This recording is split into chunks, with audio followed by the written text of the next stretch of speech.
All right, continuing on with some more examples. So we're asked to simplify, then evaluate for x equals 1 and y equals 2. So let's start by simplifying with part A. We're given negative x squared times negative x to the fourth to the third times negative x to the first. So we're going to start by using the power of power property. Now I notice that our first set of parentheses does not have an exponent on it, so I'm not going to worry about that one. But our second one does have an exponent outside the parentheses. So we need to distribute this exponent in. Now remember, when we have a negative in front of the x, that implies we have negative 1 times x to the fourth. So we have to distribute our third power to the negative 1 and to the 4. For our final set of parentheses, we have an exponent of 1. But remember, anything to the 1 power is just itself, so we don't really have to worry about that exponent too much. So we have negative x squared, that stays the same.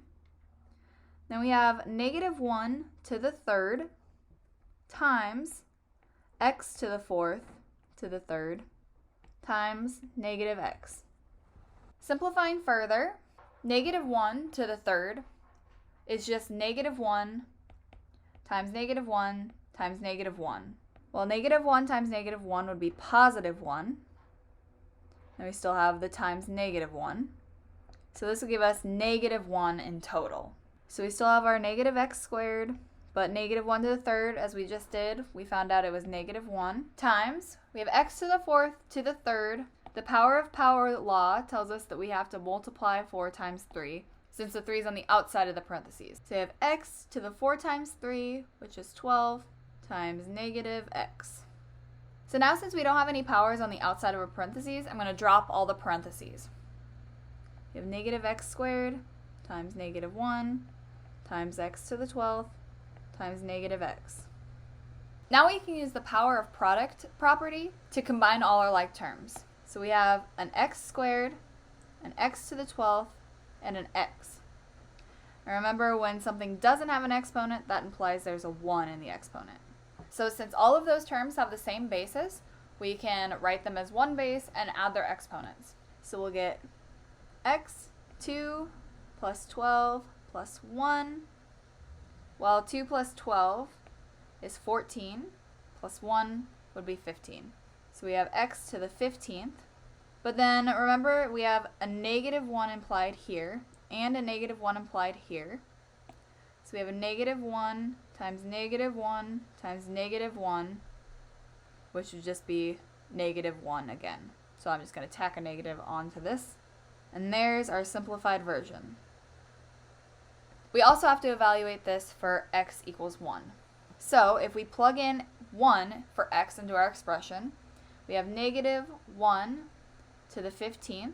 But remember, 1 to the anything is just 1. So this would just be negative 1. For the next example, we have x times y to the fourth times x to the 12th to the second. So we have to use the power of power properties. Since there's a 4 on the outside of our parentheses, we have x times y. We have to distribute this 4 to the x and to the y. So this first term becomes x to the fourth, y to the fourth, and then we have x to the 12th to the second. So since it's on the outside of the parentheses, we have to multiply our exponents. We'll get x to the 24th. Now we're really close to being done with this one. All we have to do, since we have an x here and an x here, we can use our power property and we can add our exponents. So we keep the same base, but we add our exponents of 4 and 24, which would be 28. And then we still have our y to the fourth. And then we have to plug this in for x equals 1 and y equals 2. So plugging in 1 for x, we have 1 to the 28th times 2 to the fourth. 1 to the anything, that's just going to be 1. But then 2 to the fourth, well, that's 2 times 2 times 2 times 2, which we could plug into our calculator, but we're going to do this mentally. 2 times 2 is 4. Again, 2 times 2 is 4. So we have 4 times 4. So our answer would be 16. Finally, we have 2 squared to the third times 2 to the fourth times x. Well, our power of power properties tells us we have to multiply our exponents, since our 3 is on the outside of the parentheses. So we have 2 to the 6th times 2 to the 4th times x. Now our power property tells us that we have to add our exponents since we no longer have parentheses. So we'll keep the same base, 2, and we'll add our exponents. 6 plus 4 is 10, and then we have x. 2 to the 10th is a pretty big number, so I'm just going to leave it as 2 to the 10th. But then plugging in 1 for x, we get 2 to the 10th times 1, which would just be 2 to the 10th. Our final example is going to use what we learned about negative exponents and zero exponents. And so we need to simplify the expression. For a, we have 5 to the negative 4th. So we need to rewrite this exponent to be positive. So what we have to do is flip our fraction, which technically we have a 5 over 1 here. So we'll flip our fraction and make our exponent positive. So this would become 1 over 5 to the 4th. For part B, we have 2 to the 0. But remember, anything to the 0, no matter what it is, gives us 1. See if you can do the rest on your own. So for part C, we have 5 times x to the negative 2nd. Remember, x to the negative 2nd is technically x over 1. And remember, 5 is being multiplied. So a common mistake would be to flip our fraction, including the 5. So this is what not to do. This is not the same thing as 1 over 5x squared. What we want to do is just flip the part of our fraction that includes our negative exponent. So our 5 will stay in the numerator, but we'll take our x to the negative 2nd to the denominator and make our exponent positive. So this is what we want. For part D, we have 3y to the negative 3rd times 2x to the 3rd. So we first have to use our power of power property to distribute this negative 3, since it's on the outside of our parentheses. So we'll distribute the negative 3 to the 3 and to the y. So we get 3 to the negative 3rd times y to the negative 3rd times 2x to the 3rd.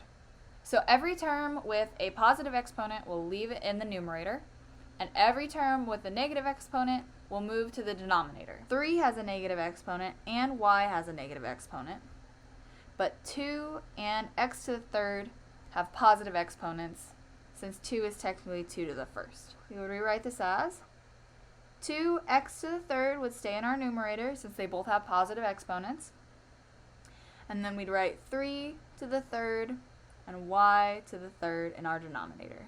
So we took our terms with negative exponents, moved them to the denominator, and made their exponents positive. For part E, we have 3x to the 0. Now we could use our power of power property and distribute the 0 to the 3 and the x. But remember, anything to the 0, even if there's 2 terms inside the parentheses, is still going to be 1. So our numerator will become 1.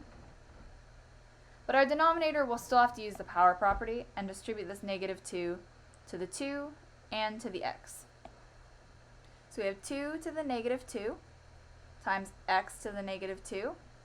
And now, since we have negative exponents, we have to flip our fraction and make our exponents positive.